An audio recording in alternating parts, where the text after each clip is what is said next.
Hey, good morning, Math 8 CC3 students. All right, today you're doing your last con. You'll have a quiz tomorrow. You have a test the following day. So you're doing your last con here of the unit, the learning con, before you get to kind of prove yourself over the next couple days. So here's what we got going on. You are given a word problem. You need to write two equations from this. So I'm going to hopefully walk you through this. Hopefully it will seem fairly easy after I do this. So I can't even say that person's name. So if you're okay with it, I'm just going to say Billy because I can't say that person's name. Billy walked from home to the bus stop at an average speed of 5 miles per hour. He immediately got on the school bus and traveled at an average speed of 60 miles per hour for a total distance of 35 kilometers. So basically, he walked 5 miles. He was walking, so that's what W stands for, walking at 5 miles per hour.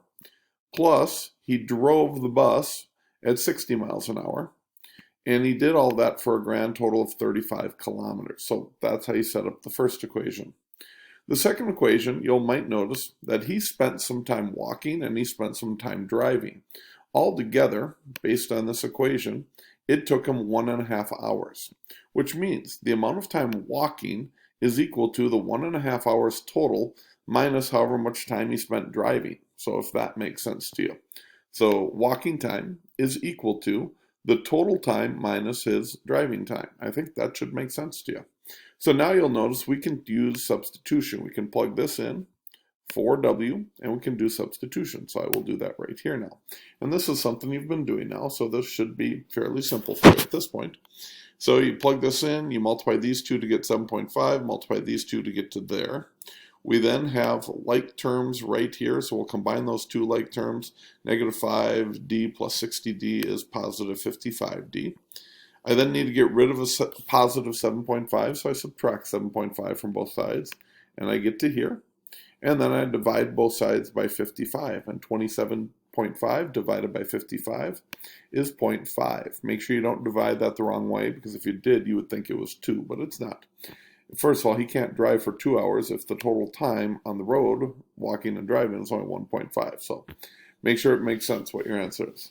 So if he drove for a half hour, then we got to figure out how long he was walking for. So we take the 1.5 minus the half hour, as I show right here, 1.5 minus 0.5, and we get that he was walking for 1. Now your temptation is going to be to plug this answer, W equals 1, and driving time equals 0.5 in for your answers. However, it is important you read what it asks for.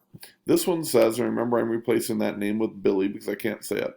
Billy walked how many kilometers? Well, he walked for 1 hour, but that doesn't tell you how many kilometers he walked.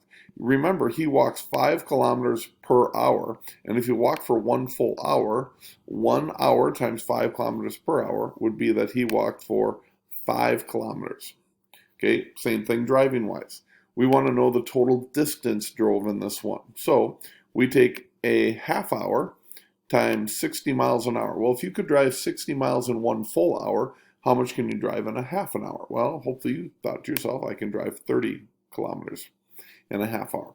So that's what you got to watch for. Sometimes these will be the answers, but sometimes you got to plug them back into that first equation and figure out what the answer is. So make sure you read what it's asking for. By the way, if you have any questions, don't hesitate to shoot me a Google Hangout with the question and just ask me if it's correct. I'm happy to tell you yes it is, no it's not, so you can keep working from there. So don't hesitate to do that. Second problem that we're going to work on right here. Wolfridge, I think that's how you say that name. Wolfridge lived in Portugal and Brazil for a total period of 14 months. So he lived some of that time in Portugal, some of that time in Brazil. So if you think about it, the amount of time that he lived in Portugal is equal to 14 months total minus the time he had in Brazil. So Portugal, how much he lived in Portugal is equal to 14 minus the Brazil. Okay. Could you have turned that around and done the other way? Absolutely. So it really didn't matter which way. You could have said Brazil equaled 14 minus Portugal, and it doesn't matter. Now for the other part. While he was living here, he started learning some new words in his new language. While living in Portugal, he was learning 130 new words per month. While living in Brazil, he was learning 150 new words per month, and in total, he learned 1,920 words. So again, 130 words per month in Portugal while he lived in Portugal, 150 words per month while living in Brazil, for a total of 1,920. Well, here it is again, substitution. We can take this number here, this what Portugal equals, and substitute that in right here, and we can solve. So I will do that right here. We'll take the 130 times the 14 minus b. Well, 130 times 14 is 1820. 130 times b, or times negative b, is negative 130b. I then can combine these two like terms right here. Negative 130b plus 150b is positive 20b. I will then cancel out the positive 1820 by subtracting it from both sides. So when I do that, I'm left with 20b equals 100, because 1,920 and take away 1820 is 100. When I divide 100 by 20, I get b equals 5. Okay, so if b right here equals 5, we need to solve for p. I know right now in your head you're probably thinking that's pretty simple, but Mr. Anderson's going to show his work anyways. So when I plug in the 5 here, 14 minus 5 is 9. So b equals 5, p equals 9. But let's see, is that what they're asking for? So remember, the 14, this is what the number of months equals. So this is the number of months we were there. The question says, Wolfridge lived in Portugal for how many months? Well, hey, it is actually asking for months on this one, and he lived there for 9 months. So this actually is the answer for this one. And lived in Brazil for how many months? And he lives in Brazil for 5 months.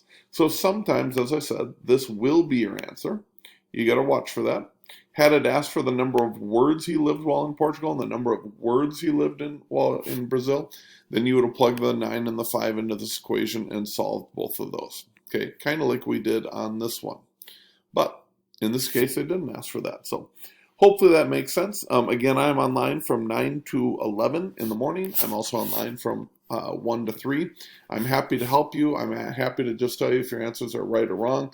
Hopefully this goes well, and we will see you. Bye-bye.